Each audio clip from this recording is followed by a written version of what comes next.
Okay, so we are going to go over how to do some cupping of a knee. So this is a silicone cup. So the way this works is you're going to press air out of the cup and that creates a suction. Place it down and you can see how there's a suction there. So you can place the cup and it can just sit there. But if you want to move the cup around, which I strongly recommend, you want to use some cocoa butter. Okay, so I'm going to release this cup by breaking the seal and see how it's left a red mark. So that's normal. You can see that it's starting to return to the normal color.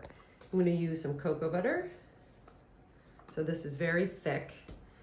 I'm going to put some cocoa butter on the skin. Still place the cup in the same way. So press some air out, press it down on one side and then attach it. So now you can move that cup.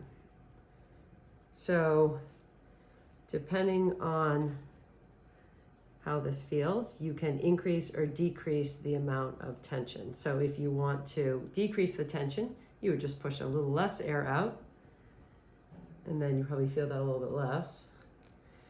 And then if we want more, I'm going to squeeze more air out, a lot more tension there, and there'll be a lot more resistance. Is that okay? Yeah.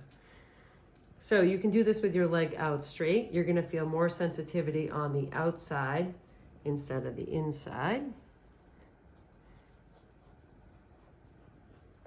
A little bit of sensitive spot right on the inside there too.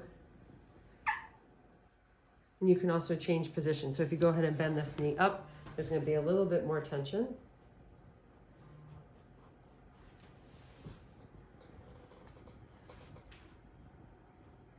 And that's cupping of the knee. And then go ahead and straighten that knee. And I'll show you one other trick here. So I'm going to take this off. I'm going to put this right on top of the kneecap or patella, okay? So now there's suction right on that kneecap, and that can give some lift in blood flow, especially if you have some irritation underneath the kneecap. I wouldn't necessarily be moving that one around the kneecap. You can do like a little bouncing of the knee. That can be helpful, called the knee bump. Cupping of the knee.